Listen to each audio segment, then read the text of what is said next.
오늘은 성경 본문 마태복음 20장 28절 말씀입니다. 이 말씀은 여러분들 다 잘 숙지하고 계시는 말씀인 줄 압니다. 우리 한번 다시 해볼까요? 인자가 오시면 다 같이 해보겠습니까? 시작. 인자가 온 것은 섬김을 받으려 함이 아니요 도리어 섬기려 하고 자기 목숨을 원하는 많은 사람의 대속물로 주려 함이니라. 저도 틀렸네요. 할 말이 없습니다. 자, 인자가 온 것은 섬김을 받으려 함이 아니라 도리어 섬기려 하고 자기 목숨을 많은 사람의 대속물로 주려 함이라. 아멘. 예. 지난번에 우리 외웠던 성경 암송 말씀 계속 집에서도 여러분들 수시로 한 번씩 보시고 또 잊어먹지 않도록 하시기 바랍니다. 저도 오늘 아침에 복음 봤는데 그래도 조금 틀리네요. 그래서 여러분들 말씀을 늘 암송하시고 살기를 바랍니다. 성탄이 다가옵니다. 주님께서는 이 땅에 2000년 전에 오셨습니다. 주님께서 이 땅에 오신 이유가 무엇일까요? 주님께서 이 땅에 오신 이유는 주님께서 오늘 성경 본문을 통해서 말씀하신 내용과 같이 인자가 온 것은 섬김을 받으려 함이 아니요 오히려 섬기려 하고 자기 목숨을 많은 사람들의 대속물로 주려 함이라 라는 것입니다. 즉 십자가는 섬김의 완성작입니다.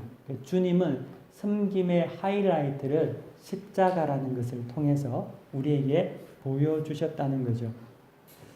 사람들을 묶고 있는 영원한 죽음, 그리고 그것을 우리는 너무나 싫어하고 무서워하고 거부하는 그 죽음에서 우리를 해방시키기 위해서 이를 섬기기 위해 주님께서는 이 땅에 오셨습니다. 그러므로 이 크리스마스라는 것은 섬김을 위해 오신 주님을 기뻐하는 날입니다. 그 섬김으로 말미암아 우리가 나음을 얻었기 때문이지요. 성탄의 진정한 의미는 섬김을 기뻐하고 찬양하는 것입니다. 죄인인 우리를 위해 하나님 아들 예수 그리스도께서 섬김으로 오신 날이기 때문에 그렇습니다. 그래서 성탄이라는 것은 크리스마스는 섬김의 하나의 상징, 표징이라는 거죠. 저는 지난 주간에 자그마한 소포를 하나 받았습니다. 그리고 또 몇몇 분들에게 지인들을 통해서 연락을 받았습니다. 그 이유는 이제 성탄이 다가오니까 저에게 뭐 연락을 해주신 것도 있고 또 하나는 또 작은 소포는 성탄절이 다가오니까 선물로 보내주고 싶다고 해서 보내준 거였습니다. 이맘때가 되면 우리는 선물을 주고받기도 하고요. 또 불우이웃 돕기에 동참하고 그런 일들을 합니다. 어떻게 보면은 이런 모습들이 근본적인 섬김이라는 모습 속에 감추어져 있는 것이겠죠.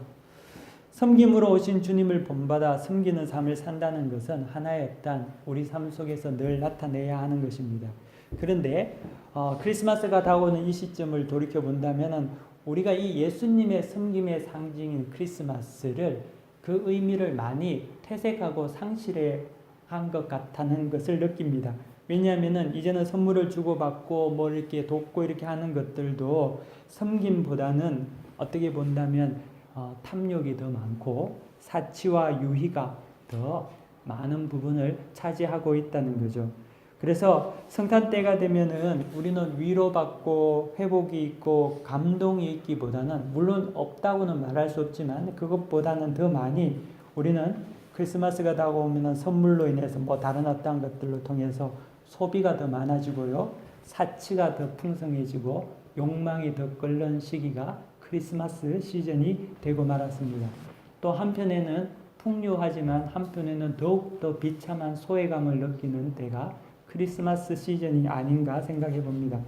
섬김을 위해서 준비되어지기보다는 어떻게 보면은 자기 욕망과 자기 과시, 공명심을 위해서 이 성탄이라는 기간이 묻혀져 버린 것 같기도 합니다. 우리는 섬김이라고 하면은 남의 말을 듣거나 다른 사람들이 하기 싫어하는 허드렛 일을 하는 것이라고 생각합니다. 교회에서 섬겨라, 섬기십시오라고 하면 여러분 어떤 것이 먼저 떠오릅니까? 교회에서 봉사하고 섬김이라고 하면은 우리는 먼저 교회 일찍 나와서 봉사하고 다른 사람들이 싫어하는 거 내가 하고 시간과 물질이 투자해서 뭐 어떤 일들을 하는 것을 섬김이라고 생각하는 경우가 많습니다. 하지만 섬김의 근본적인 정의는 그런 허드렛 일을 하는 것, 남이 싫어하는 일을 하는 것을 근본적인 섬김의 정의라고 말할 수 없다는 거죠. 진정한 섬김이라는 것은 나로 말미암아 다른 모든 사람이, 다른 모든 주변이 행복해지는 것을 말합니다. 다른 모든 자들이 은혜를 입게 되는 것을 섬김이라고 합니다. 예수님의 섬김이 그랬다는 거죠. 예수님의 섬김은 것은 예수님께서 제자들의 발을 닦는 것을 섬김이라고 이야기하지 않습니다. 예수님의 섬김의 가장 하이라이트는 십자가에 달려 돌아가신 거였습니다. 이로 인해서 우리가 해결할 수도 없고 감당할 수도 없는 죽음에서 영원한 생명으로 우리를 인도해 주셨기 때문입니다. 모든 사람을 복되게 하고 모든 사람을 살게 하신 일은 십자가 사건이었다는 거죠. 하지만 사람들은 이 섬김의 의미를 단지 권리를 잠시 내려놓고 높은 곳에서 낮은 위치로 내려앉는 것, 그리고 무엇인가를 돕는 것으로 자꾸만 한계를 정하고 있습니다. 예를 들면은 권력자가 자신의 권력을 내려놓는다든지, 아니면 주인이 자신의 권리를 내려놓는다든지, 아버지가, 어른이, 스승이 자신의 권위나 권리를 내려놓고 아랫사람들이 하는 일을 직접 자기가 가서 하는 것, 동참하는 것을 섬김이라고 생각하는 경우가 많습니다. 그래서 정치인들이 선거 때가 되면은 섬김의 모습을 보여주기 위해서 꼭 가는 곳이 있습니다. 그것은 재래시장의 시전상인들을 만나서 그들을 보고 또 그들과 이야기하고, 또 부모 이런 고아들이 있는 고아원을 가기도 하고요. 무어탕 노인들이 있는 양로원을 방문하여 섬기고 사진을 찍곤 합니다. 또 선생 또는 지도자가 직접 자기가 하지 않아도 되는 쓰레기통을 버리거나 바닥을 쓸거나 화장실을 청소하거나 이런 모습을 마치 우리는 섬김의 다인 것 같이 생각하는 경우가 많다는 거죠. 물론 이것은 섬김의 한 모습이긴 하지만 하나의 현상에 불과한 것입니다. 그것이 섬김의 정의는 아니라는 거죠. 섬김이라는 것은 사랑하는 성도 여러분, 내가 내려가는 것 이전에, 물론 내려가겠죠. 하지만 이전에 내가 있는 위치에서, 내가 있는 자리에서 남에게 유익이 되도록 최선을 다해서 그들을 위해 사는 삶을 섬김이라고 말합니다. 그것이 우선이 되어야 된다는 거죠. 예를 들면은 대통령이 시장통에 나와서 시전 상인들하고 만나서 악수하고 하는 것이 섬김이 아니고요. 교장 선생님이 학생들이 해야 할 쓰레기통을 직접 버리는 것을 섬김이라고 말하지 않고, 목사가 교회 일찍 나와서 청소하는 것을 섬김이라고 말하기보다는 진정한 섬김이라는 것은 자기 자신이 있는 위치에서 내가 하는 일로 인해서 다른 사람이 행복해지게 만드는 것, 다른 사람에게 유익을 줄 수 있게 만드는 것이 섬김이라는 것입니다.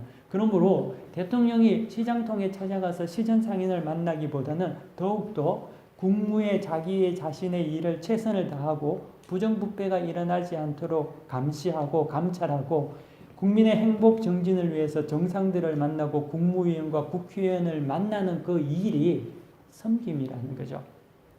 예수님께서 공생의 기간 동안 사역을 하면서 주님은 말씀을 통해서 하나님의 나라를 가르치시고 많은 병자들을 치료하시고 마지막에는 십자가를 통해 섬김을 완성하셨습니다. 성경을 읽어보면 주님께서 제자들의 발을 씻기는 모습이 있습니다. 사람들은 이 예수님께서 제자들의 발을 씻기는 그 모습을 가지고 마치 섬김의 완성인 것 같이 낮은 곳에 오셔서 제자들의 발을 씻기는 것을, 그것을 완성인 양 말을 하곤 합니다. 그래서 우리도 주님과 같이 남의 발을 씻기는 것이 그런 섬김의 자세가 되어야 된다고 합니다. 근데 이것은 맞습니다. 이것까지는 옳습니다. 우리도 높은 자리에서 내려와서 낮은 곳으로 가야 하며 누군가를 섬겨야 합니다. 하지만 거기서 우리가 유념해야 되고 오류에 빠져서는 안 되는 것은 주님께서 제자들의 발 씻긴 그 사건이 섬김에 다라고 생각해서는 안 된다는 것입니다. 이런 종류의 오류에 빠지게 되면 예수님의 궁극적인 섬김에 십자가 사건을 망각하게 된다는 거죠. 마치 허드렛 일을 하는 것, 남이 하기 싫은 일을 하는 것만이 섬김이라고 간주하게 되죠. 그래서 섬김이라는 것이 누군가의 발을 씻어주는 그 수준의 것으로만 이해하게 된다는 겁니다. 그런데 그런 것은 대개 단회적이고 단발적일 때가 너무나 많다는 겁니다. 하지만 그렇지 않습니다. 여러분, 예수님께서는 제자들의 발을 씻어주기는 했지만 예수님께서 공생의 기간 동안 제자들의 발을 씻어주는데 몰두하지는 않으셨거든요. 여러분들이 성경을 보면은 예수님은 그 발을 씻긴 것은 하나의 제자들에 대한 섬김의 예를 위한 교육이었습니다. 주님은 공생의 기간 동안 직접 제자들에게 직접 자신이 빵을 사러 다니면서 구해서 먹은 적이 없습니다. 주님은 공생의 동안 자기가 직접 빵을 구하러 다닌 적도 없는 것 같습니다. 주님은 제자들에게 빵을 사오라고 하셨고 빵을 가져오면 드셨고 제자들에게 빵을 구하라고 하셨고 제자들이 빵을 구했습니다. 제자들이 예수님의 명을 따라 찾아 했다는 거죠. 우리가 성김을 이해할 때 마치 예수님이 제자들을 대신해서 빵도 사오고 빵도 구하러 다니고 그렇게 했다고 생각하는지 모르지만 그렇지 않죠. 예수님은 그렇게 하지 않았습니다. 섬김이라는 것은 주님께서 보여주신 것 같이 내가 받은 소명 가운데 온전히 남을 위해서 살아가는 것이 섬김이라는 거죠. 예수님께서는 그 섬김의 모습, 말씀 사역과 십자가를 통하여서 온전한 섬김의 모습을 보여주셨습니다. 그러므로 다시 한번 말씀드리면 섬김이라는 것은 내가 받은 소명 가운데서 남을 위해 최선을 다해 사는 것을 말합니다. 다른 이들이 나를 통해서 살게 하는 것, 나 때문에 그들이 행복을 누리게 하는 것이 섬김이죠. 그 섬김 속에서 허드렛 일도 할 수 있는 겁니다. 왜냐하면 내가 그 일을 함으로 말미암아 다른 이가 나로 인하여서 행복을 누릴 수 있고 은혜를 입을 수 있기 때문에 그런 의미에서 낮은 일도 할 수 있는 것이죠. 하지만 반대로 단지 그 행위에만 목적을 두고 하는 것으로만 생각한다면 그것은 반드시 자기 만족이나 자기 공명심에 빠지는 것이 되고 만다는 거죠. 그리고 그런 섬김은 궁극적으로 다른 이에게 특히 도움이 되지 않습니다. 왜냐하면 단회적이고 순간적일 수밖에 없는 거죠. 또 그런 섬김은 나중에는 자기 자신을 지치게 만들고 낙심케 합니다. 또 그런 어떤 섬김은 나중에는 교묘한 지배의 방식이 되고 맙니다. 노예화시킨다는 거죠. 섬김이 아니라 그를 통해서 다른 이들을 지배하는 변질된 사랑으로 된다는 것을 우리가 생각해야 한다는 거죠. 그래서 섬김은 내가 하는 일이 내 자신의 이익과 욕망을 위해서 하는 것이 아니라 내가 하는 일이 다른 이들에게 유익이 되도록 내가 하는 일들을 통해서 다른 이들이 살게 하도록 더불어 살 수 있도록 변화되도록 하는 모든 행위가 섬김이 되는 것입니다. 내가 허드렛 일을 함으로써 반사적으로 내 명예가 올라가는 것을 누리게 된다면 그것은 섬김이 아니라는 거죠. 그런 섬김은 우리에게 온전한 섬김을 만들어 줄 수 없습니다. 섬김은 목적지향이 아니라 타인을 사랑하는 내 삶의 총체적인 표현입니다. 그래서 누군가를 사랑하기 때문에 내가 할 수 있는 모든 것들을 하는 것, 이것이 섬김이라는 거죠.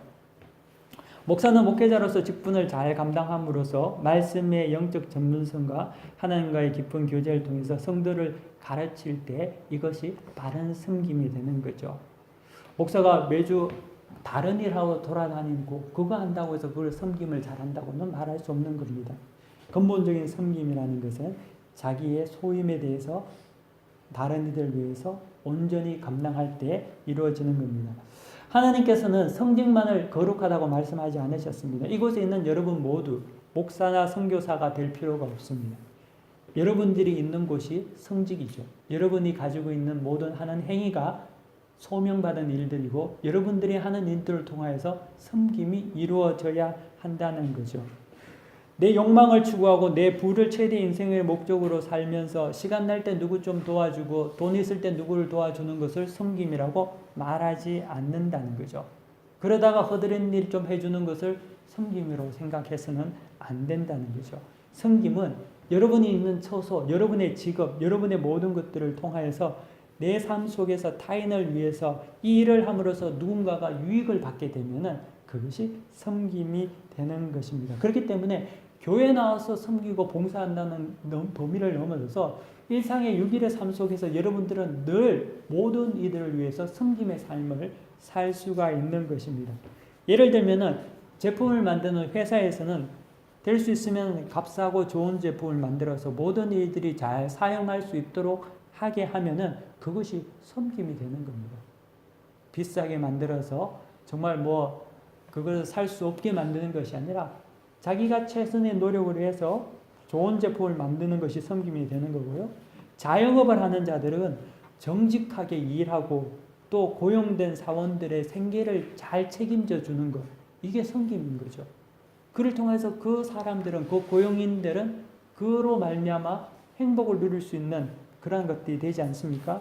또 공직에 있는 자들은 직업이 단지 자신의 입신양명이 되는 것이 아니라 진정 국민과 나를 위해서 희생하고 또 용기 있게 나아가는 그 일, 그것이 섬김이라는 거죠. 가정주부는 가사 일을 통해서 내 자녀가 잘 자라나서 사회의 좋은 구성원이 되도록 돕고 노력하고 수고하는 것, 그게 섬김이라는 거죠. 내가 있는 처소에서, 내가 있는 자리에서 누군가를 위해서 하는 모든 일들, 그리고 바른 마음을 가지고 하는 것이 섬김이라는 거죠. 그래서 우리는 섬김을 단지 불이웃 돕기, 뭐 연말연시가 되면 무엇을 한다든지 구제를 한다든지 이것만을 섬김으로 이해해서는 안 된다는 거죠. 우리가 하는 모든 삶의 총체적인 섬김의 연장선 속에 그런 일들이 이루어져야 합니다. 그러므로 섬김에는 자신이 있는 곳에서의 전문성이 요구됩니다. 내가 더욱더 전문적이고 실력이 높아지면 높아질수록 다른 이들을 잘 섬길 수 있는 기회가 많아지기 때문입니다. 제가 기도할 때요, 가끔 이런 기도를 합니다. 우리 아이들에게도 기도할 때, 여러분들도 그렇게 기도할 거라고 생각하는데요. 머리가 될지언정 꼬리는 되지 말게 하옵시고, 이런 기도 한 번씩 해봤을 거고 한 번씩 기도를 받아봤을 거라고 생각이 됩니다. 근데 오늘 성경 본문에 보면 주님은 섬김을 받으려고 하지 말고 도리어 섬기려고 하잖아요. 머리가 되지 말고 꼬리가 되려고 한다는 말이죠. 그러면 우리가 기도하는 머리가 되고 꼬리가 되지 않게 해달라는 그 A형 구절인 기도의 내용은 어떻게 우리가 이해해야 할까요? 그러면 우리가 이제는 기도할 때 머리에 앉아서 누가 축복 기도를 받으러 오면은 꼬리가 되게 하옵시고 머리 되지 말게 하여 주옵소서, 이렇게 기도를 하는 것이 옳겠습니까? 그렇지는 않겠죠. 예수님은 우리가 잘 섬기기 위해서 실력을 쌓고 능력을 만드는 것은 기뻐하십니다. 하지만 반대로 우리가 더 강해지고 높아지고 또 우리 자신의 욕망을 위해서 실력을 쌓는 것에 대해서는 기뻐하지 않는다는 겁니다. 잘 섬기기 위해서 우리가 좋은 대학 가고 또 좋은 직장을 갈 필요가 있고 전문적인 어떤 사람이 될 수 있습니다. 하지만 반대로 만약에 나 자신의 욕망을 위해서 내가 부해지고 내가 강해지고 그러기 위해서 전문적으로 실력이 쌓기를 원한다면 주님께서는 그것에 대해서 다시 생각하라고 하신다는 거죠. 우리는 다른 이들을 온전히 섬기기 위해서 제가 기도에 대해서 말한 것 같이 머리가 될 필요가 있죠. 왜? 목적이 섬기기 위해서, 낮아지기 위해서 머리가 될 필요가 있는 거죠. 사실 머리지만 머리가 아니라 꼬리가 되는 것 아닙니까? 이를 위해서 우리는 낮아짐을 위한 머리가 되어야 되는 거지 높아짐을 위한 머리가 되어서는 안 된다는 거죠. 사랑하는 성도 여러분, 여러분 이곳에 계신 여러분들은 정말 진정 섬김의 삶을 살아가고 있는지 한번 오늘 말씀을 통해서 생각해 보시기를 바랍니다. 만약에 여러분의 삶이 단지 단회적이고 누군가를 돕는 섬김이 한 번, 두 번, 연말연시 이런 어떤 그런 섬김이라면 이런 그 섬김의 어떤 자세를 바꿔서 내 삶을 통해서 내가 있는 곳에서 온전한 섬김을 이루기를 바랍니다. 여기서 사업하시는 분도 있는 걸로 제가 알고 있는데요. 사업하시는 분은 그 사업장을 정말 내가 고용하는 모든 자들이 행복해질 수 있는 것, 그들이 나로 인하여서 가정이 유지가 되고 그들이 나를 인하여서 삶의 가치를 누리게 되고 그를 통하여서 그 사람을 통해서 예수님을 알 수 있는 기회가 되는 그 섬김을 할 수 있기를 바랍니다. 또 이곳에서 직장생활 하신 분도 계신 걸로 알고 있습니다. 근데 이 직장생활 하신 분도 단지 그 직장이 나에게 돈벌이의 수단이 되지 않도록 나의 어떤 욕구 충족의 장만이 되는 것이 아니라 그곳에서 성실히 일함으로 말미암아 나를 통하여서 회사가 유익을 얻고 주변의 사람들이 유익을 얻고 그러므로 말미암아 나를 통해서 모두가 복되게 되는 것, 그것이 섬김이라는 거죠. 또 마찬가지로 공직에 있는 분들은 국가와 국민을 위해서 자기 자신을 희생할 때 그때 그것이 온전한 섬김이 되는 거죠. 저는 하나님께서 우리를 부르신 이유가 그런 섬김을 위해서 부르셨다는 겁니다. 주님이 이 땅에 섬기러 오신 것 같이 우리도 섬김이라고 하면 뭐 선교 여행 가야 되고 섬김이라고 하면 봉사해야 되고 이런 의미로만 생각할 것이 아니라 우리의 삶 속에서 온전한 섬김을 나눌 수 있는, 주변을 보고 내가 이거를 하면 이 사람이 행복해지겠구나. 그때 하는 설거지든지 뭐 빗자루 뭐 청소라든지 누구를 돕는다는 게 그것이 진정한 섬김이지, 그것 없이 하는 모든 것은 상처와 아픔만이 생긴다는 거죠. 교회 섬김도 마찬가지라고 믿습니다. 교회는 섬김의 공동체입니다. 교회의 직분은 벼슬도 아니고 과시도 아니죠. 교회의 직분은 내가 남을 위해서 충도록 충성하겠습니다라는 서약입니다. 이 시대는 교회의 직분이 마치 권력의 서열로 생각하고 또 직분을 못 받으면 상처가 되고요. 또 교회를 떠나는 분도 생기기도 합니다. 하지만 그런 섬김의 직분은 별 의미가 없는 거죠. 직분은 누구든지 자기를 죽이고 섬기기로 작정한 사람, 결단한 사람, 주님을 사랑하므로 자신도 주님을 닮아가기 원하는 자들이, 모든 자들이 누리는 것입니다. 그 직분에는 세상의 귀천과는 전혀 관계가 없죠. 학식하고도 별 관계 없습니다. 자기가 얼마나 많이 가진 것이 없느냐고도 전혀 관계가 없습니다. 오직 바른 마음으로 주님을 사랑하는 자, 주님의 섬김의 모습을 따라가기를 원하는 자들이 누리는 하나님의 은혜인 것입니다. 대림절 세 번째 주일을 맞이하면서 우리는 우리를 위해 섬기려 오신 예수님을 기다리고 있습니다. 세상은 섬기기보다는 섬김을 받으려고 합니다. 그것이 세상에 경쟁이 존재하는 이유고, 이것을 통해서 인간의 삶의 원동력이 나타납니다. 경쟁을 통해서 인간의 삶의 원동력을 가지죠. 하지만 이 경쟁을 통한 삶의 원동력은 항상 네거티브한, 부정적인 많은 문제들을 일으킵니다. 경쟁을 통해서 많은 것이 발전하고 문명이 발달하는 건 사실이지만 그것을 부인할 수는 없지만, 하지만 그로 인해서 얼마나 많은 상처와 아픔들이 우리 가운데 있습니까? 그래서 경쟁을 통해서 삶의 원동력이 생긴다는 것은 한쪽은 맞지만 대부분은 바른 것이 아니죠. 하지만 성도의 삶의 원동력은 경쟁이 아니라 성도의 삶의 원동력은 섬김입니다.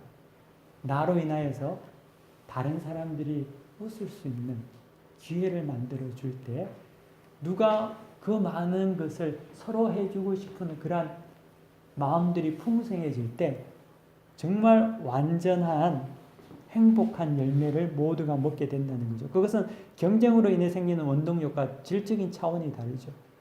그 원동력은 모두를 살리는 원동력이 되는 겁니다. 저는 우리 이 자가래부 교민사회도 그런 원동력이 가지면 좋겠다. 서로 경쟁하고 해서 발전하는 사회가 아니라 서로 섬김을 통하여서 서로가 도와주고 이해하고 보듬어줌으로 말미암아 그 원동력으로 인해서 모두가 유익하고 좋은 아름다운 열매를 먹는 그러한 사회가 되기를 바랍니다. 그를 위해서 먼저 믿는 성도들이 바른 섬김으로 살아야 될 줄 믿습니다. 온전한 섬김을 통해서 내가 있는 위치에서 이웃을 위해서, 타인을 위해서 내가 이것을 함으로 말미암아 주변에 누군가가 기뻐하는 것을 내 마음속에 감사함으로 하나님께 올려드릴 때, 그때는 부작용이 전혀 없다는 거죠. 그런 섬김을 살아가는 우리 모두가 되시기를 간절히 축원합니다. 기도하겠습니다. 살아계셔서 역사하시는 하나님 감사합니다. 오늘도 저희들에게 말씀을 통하여서 하나님을 다시금 생각하게 하여 주시옵시고, 또 이 말씀을 통하여서 우리 자신을 거울 삼아 하나님의 뜻대로 어떻게 살아가야 하는지를 교정시켜 주옵소서. 거룩하신 하나님, 주님께서는 우리를 위해서 섬기러 이 땅에 오셨습니다. 우리 또한 주님을 닮고자 하는 믿음의 자녀들인데 하나님, 온전한 섬김의 삶을 살게 하여 주시옵소서. 내가 있는 곳에서 나로 말미암아 누군가 웃을 수 있게 하여 주옵소서. 그래서 그로 인하여서 하나님의 영광이 나타나게 하여 주옵소서. 모든 것을 주님께 의탁하며 감사하며 예수님 이름으로 간절히 기도 올려 드립니다. 아멘. 함께 자리에서 일어나셔서 폐찬송 122장 부르시겠습니다.